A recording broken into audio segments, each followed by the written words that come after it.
पूर्वी घरी आलेल्या सुवासिनीला ओटी भरल्याशिवाय पाठवत नसत। ओटी भरणे हा भारतीय संस्कृतीतील एक महत्त्वाचा संस्कार। सुवासिनीला संतती प्राप्त व्हावी म्हणून तिची ओटी भरली जाते। संतती प्राप्तीच्या आशीर्वादाचे हे प्रतिकात्मक स्वरूप असते। एवढेच नाही तर हा सौभाग्यवतीचा आदर सत्कारही असतो। त्याचप्रमाणे आपल्याला ज्या देवीमुळे हे सौभाग्य मिळाले तिच्याप्रती कृतज्ञता म्हणून देखील नवरात्रीत अष्टमीला किंवा मंगल प्रसंगी खणा नारळाने देवीची ओटी भरली जाते। ती कशी भरतात ते पाहू। तत्पूर्वी ओटी का भरतात ते जाणून घेऊया, पण त्याआधी चॅनलला सबस्क्राईब करायला अजिबात विसरू नका। जर तुम्ही हा व्हिडिओ फेसबुकवर पाहत असाल तर आमच्या फेसबुक पेजलाही फॉलो करायला अजिबात विसरू नका। ओटी म्हणजे नाभीखालचे पोट, म्हणजे जिथे स्त्रियांचे गर्भाशय असते तो भाग, यालाच ओटीपोट असेही म्हणतात।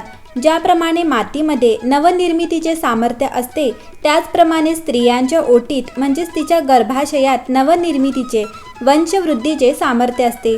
म्हणूनच केवळ विवाहित स्त्रियांची ओटी भरली जाते, विधवा स्त्रियांची नाही। स्त्री जीवनातील हा महत्त्वाचा विशेष आहे। विवाहित स्त्रीची कूस उजावी, तिची ओटी भरावी, फुलावी फळावी म्हणून ओटी भरून स्त्रीचे मातृत्व लाभवण्यासाठी अभिष्ट चिंतन केले जाते। एका अर्थाने हा स्त्रीच्या मातृत्वाचा, तिच्या सर्जनशीलतेचाच आपल्या संस्कृतीने केलेला गौरव असतो। ओटी भरण्याची पद्धत लग्न समारंभातील फलशोधनाच्या विधीतही होतो। ग्रामीण भागात यालाच फळ भरणे म्हणतात। तसेच लग्नानंतर गर्भधान विधी यातही ओटी भरली जाते। मातृत्व प्राप्तीसाठीचा आशीर्वाद हाच प्रतिकात्मक अर्थ या पद्धतीमध्ये आहे। माहेराहून सासरी जाणाऱ्या मुलींची ओटी भरली जाते। ओटी भरण्यासाठी तांदूळ, सुपारी, श्रीफळ, खोबरे, लेकुरवाळे, हळकुंड, हळद, कुंकू, 5 प्रकारची फळे इत्यादी साधन सामुग्री वापरली जाते। नवविवाहिता असेल तर या पद्धतीला खूप महत्त्व आहे।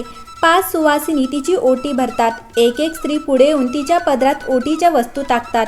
कालांतराने यथोचित संतती प्राप्ती झाल्यावर जितक्या सुवासिनी उपलब्ध असतील त्या ओटी भरतात। ऋतुमास चालू असेपर्यंत ही पद्धत महत्त्वाची आहे। ओटी भरण्यासाठी ज्या वस्तू वापरल्या जातात त्यांनाही प्रतिकात्मक अर्थ आहेत।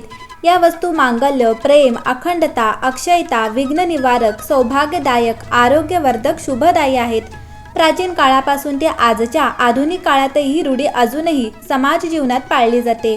यावरूनच या विधीचे महत्त्व लक्षात येते। देवीची ओटी भरताना 6 वारी साडीऐवजी 9 वारी साडी आणि खण प्रामुख्याने अर्पण केला जातो। देवीला 6 वारी ऐवजी 9 वारी साडी अर्पण करण्यामागे शास्त्र हेच आहे की देवीच्या 9 रूपांची पूजा असते। तसेच देवीला अर्पण केला जाणारा त्रिकोणी खण हा ब्रह्मा, विष्णू, महेश या त्रिदेवांच्या शक्तीचे प्रतीक मानले जाते।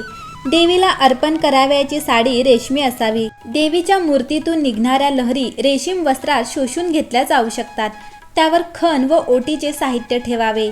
श्रीफळ अर्थात नारळाची शेंडी देवीच्या दिशेने ठेवावी आणि देवीला ओटी स्वीकार असे सांगून आपल्याला मिळालेल्या सौभाग्याप्रती देवीचे आभार मानावेत आणि तिची कृपादृष्टी कायम आपल्यावर राहावी अशी प्रार्थना करावी।